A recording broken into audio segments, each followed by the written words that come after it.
Hey guys, Peter here again with another No Death trophy in Super Meat Boy for the PS4. This time it's Zombie Boy. So a few things before we start the run. There's a lot of cheats that you can do in Dark World Rapture, which is where this trophy takes place. I will be using and abusing all of them that I know of. I'll be using 4 different characters, mostly the kid, a little bit of Meat Boy, a tiny bit of Ogmo, and 1 level as Spelunky. So the run actually starts off on level 13 because, as per usual, I die in level 13. So what you want to do is you want to skip as much of the saws as possible to put yourself at minimal risk. If you're like me, you just hit the saw anyway. And you can see even at the end here, I'm pretty sloppy getting over to Bandage Girl. But we make it. That's all that matters. I'm going to go back to level 9. And these red guys are pretty inconsistent with me. Sometimes they don't move, sometimes they jump when you jump, sometimes they jump a little bit after you jump. It looks like I'm being really cool and purposely making those rockets hit them. I assure you that is purely on accident. That usually does not happen when I run this level. And so all I'm going to do here is I'm going to try to pull them off of that top row so that way I can safely walk to Bandage Girl. All we're going to do is run a clock. Level 10 is one of the first levels with a cheat in it. If you're playing as the kid, you can double jump right to where these keys are. Stay there until you need to leave, and double jump right to the end of the level. Level 11, you can actually go above all these saws, go off camera for a second, drop back down, and since I'm playing as the kid, I still have my double jump, and I can kind of skip almost the entire level doing that. Level 12 is pretty straightforward.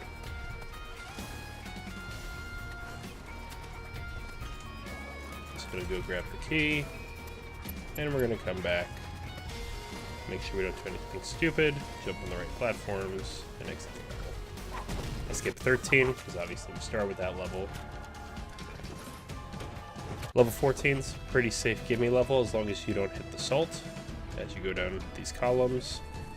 You want to juke the first Langolier, jump to the middle platform, jump to the right to pull the second Langolier, and juke him as well.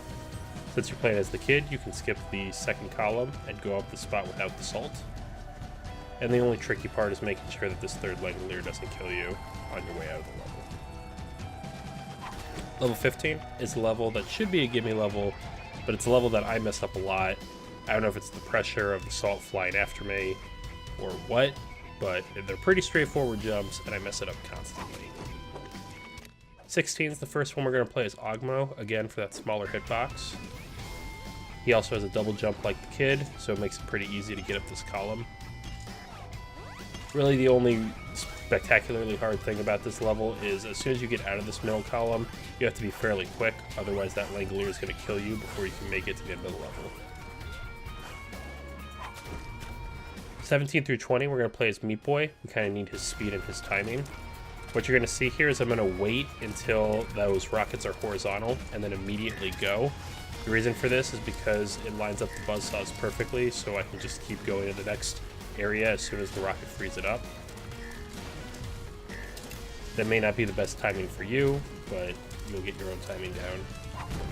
18 looks like a level that's extremely hard, but after a few attempts of successfully doing it, you can pretty much find safe spots. Especially once you get the key, you can pretty much just stay on this left platform the whole way. And I'm just waiting for the rocket at the top to get to a certain point, and then I go. I really don't look at any of the other rockets that are flying at me, and it's almost muscle memory at that point. 19 is a level where I either die immediately or I make it to the end of the level. For some reason, that first saw kept giving me a lot of trouble. Sometimes these rockets won't give you a free pass into the area below, but as long as they do on the first try, you can pretty safely make it.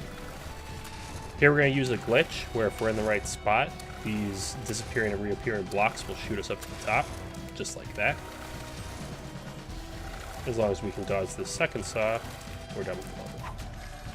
Level 20, the hardest part's right at the beginning, to time these jumps right repeatedly.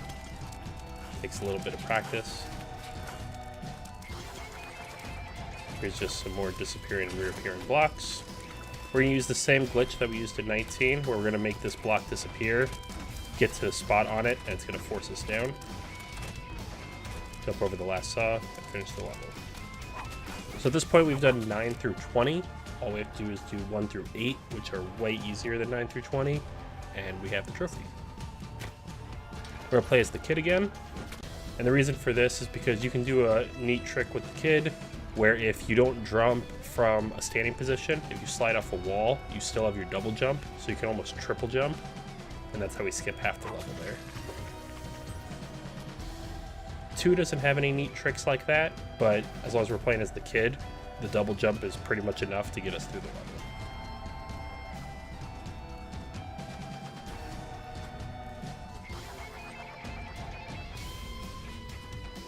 For level 3, we're going to play as Spelunky, and the reason for this is so we can pretty much ignore the gravity balls here. We want to jump over the first one and then use our rocket jump on the second one, so that way we don't accidentally go into the second saw. That's happening a few times while I was practicing these levels.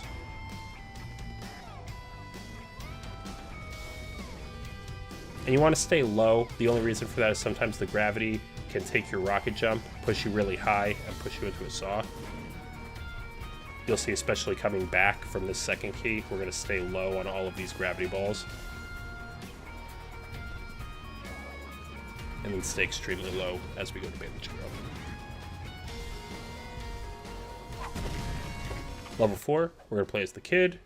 We can double jump under this gravity ball and skip about half the buzzsaws.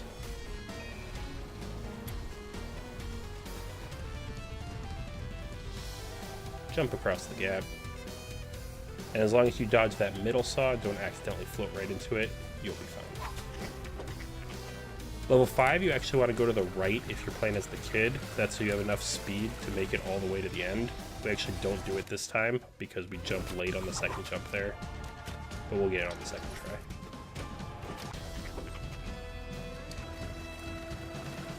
Now you could play as Meat Boy instead of the kid. That'll get you through the saws a little bit easier, but Meat Boy has a lot of trouble at the end here, hitting that switch and finishing the level, or at least I have a lot of trouble doing it with Meat Boy. It's way easier to do the beginning part with the kid, and then having a much easier time at the end. Number 6, we're going to cheat and use the kid's double jump to bypass all of these switches. Puts us at pretty much 0 risk, except for at the very end here, where they're a little bit tight on those jumps. Number 7 is just grabbing some falling keys, and then jumping over some saws to get through the level. We're gonna jump here. The interesting thing about those 3 saws is they don't actually have an even spacing between them, so it takes a little practice. We're gonna play as Ogmo here on 8, so that way we can skip half the level. We're gonna hide in between those 2 saws, and then pretty much just stay on the left side of this platform, do a single jump here. As long as you stay left at this big 5-saw part, none of them can hit you. As long as we don't do anything stupid, that's the trophy. So that's the Zombie Boy. I will be attempting to record my attempts at Impossible Boy, which is all of Kai & Ally Dark World without dying. I'm told it's 4 or 5 times harder than either Zombie Boy or Girl Boy. Hopefully that's not true, but we'll see. And catch us next time.